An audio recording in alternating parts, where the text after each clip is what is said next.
Bonjour ou peut-être bonsoir à tous et à toutes. Merci d'être des nôtres dans la classe Éducatou, votre atout en éducation, Éducatou pour vous éduquer en tout.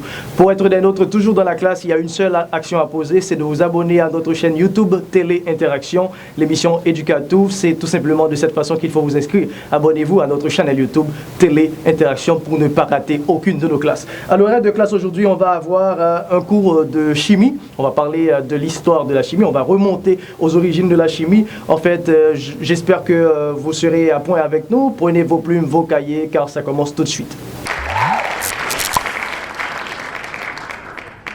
L'histoire de la chimie est intrinsèquement liée à la volonté de l'homme de comprendre la nature et les propriétés de la matière, plus particulièrement la façon dont celle-ci existe ou se transforme. D'ailleurs, la chimie se définit comme la science qui étudie la matière, les constituants de la matière et ses propriétés. L'histoire de la chimie débute avec la découverte du feu, qui est la première source d'énergie utilisée par l'homme pour améliorer son quotidien: éclairage, chauffage, cuisson des aliments, etc.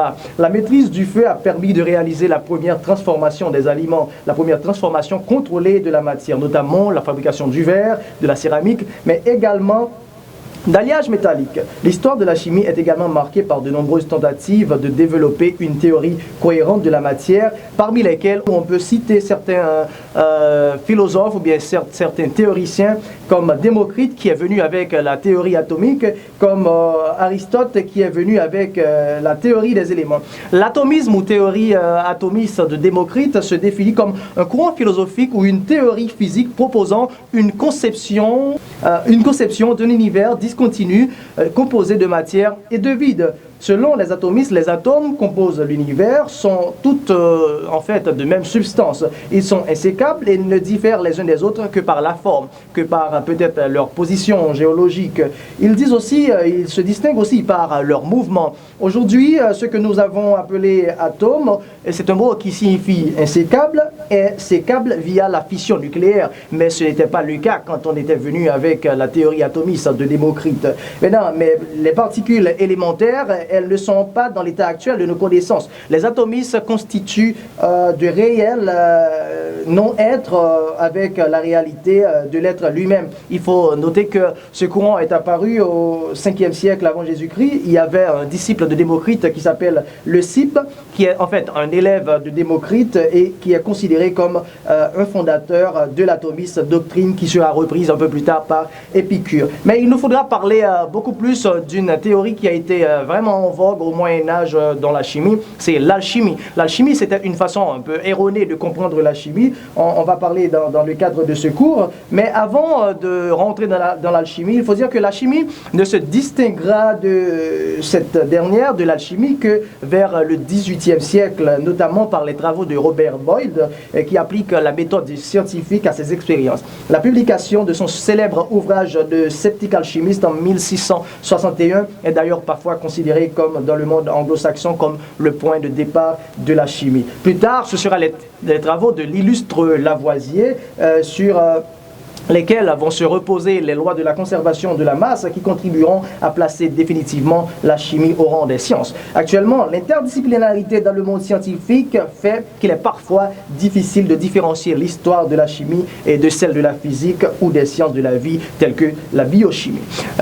Maintenant, parlons un peu de l'alchimie qui était très en vogue, on le répète, au cours du Moyen-Âge, qui est en effet une façon erronée de comprendre les phénomènes chimique, mais en fait qui a été un pont pour nous emmener vers la chimie scientifique à laquelle nous sommes aujourd'hui. La chimie, c'est une discipline qui peut se définir comme un ensemble de pratiques de spéculation en rapport avec la transmutation des métaux. L'un des objectifs de l'alchimie est le grand œuvre, c'est-à-dire la réalisation de la pierre philosophale qui permet la transmutation des métaux, principalement les métaux vils en métaux précieux, en métaux nobles comme l'argent ou l'or. Cet objectif se fonde sur la théorie des métaux et que ces métaux sont des corps composés souvent de soufre, de mercure, et qu'un autre objectif classique de l'alchimie est la recherche de la panacée. Alors on définit panacée en médecine universelle comme étant un médicament qui procure la guérison à toutes sortes de maladies et la prolongation de la vie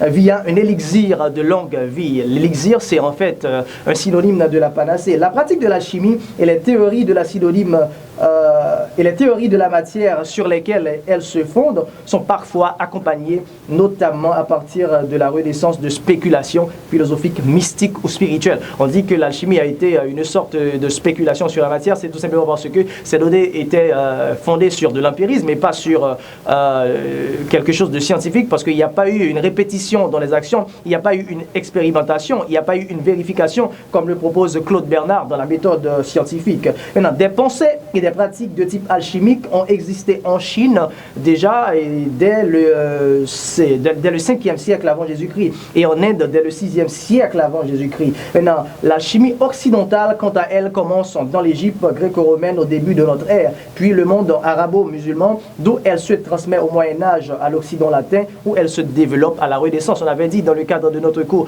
de philosophie, dans le cadre de cette émission, on a dit que la philosophie n'a pas pris naissance en Grèce comme on le prétend, mais dans beaucoup de parties du monde, parce que dans beaucoup de continents méconnus dès lors, on a commencé déjà à se questionner sur certaines choses qui se passent dans le monde. C'est comme nous sommes en train de le voir dans le cadre de ce cours de chimie. Il y a eu dans le monde arabo-musulman et certaines réflexions. Il y a eu aussi certaines réflexions en Égypte gréco-romaine sur les constituants de la matière. C'est ce qui a été appelé l'alchimie au Moyen-Âge. Maintenant, jusqu'à la fin du XVIIe siècle, les mots alchimie, chimie seront synonymes et seront utilisés indifféremment dans des contextes un peu semblables. Ce n'est qu'au cours du XVIIIe siècle qu'il se distinguera, en fait, la chimie, qu'elle se distinguera de la chimie et connaît, en fait, l'alchimie va connaître enfin une phase de déclin sans toutefois disparaître totalement. Alors, la chimie moderne s'impose par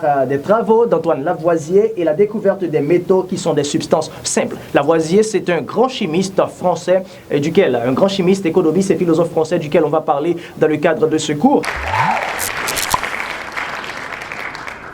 Merci d'avoir été des nôtres pour suivre ce cours d'introduction à la chimie. On a parlé un peu de l'histoire de la chimie. Il faut en quelque sorte faire certaines recherches sur la chimie pour pouvoir comprendre les bases, les jalons qui ont été posés pour que nous ayons la chimie comme telle que nous la connaissons aujourd'hui.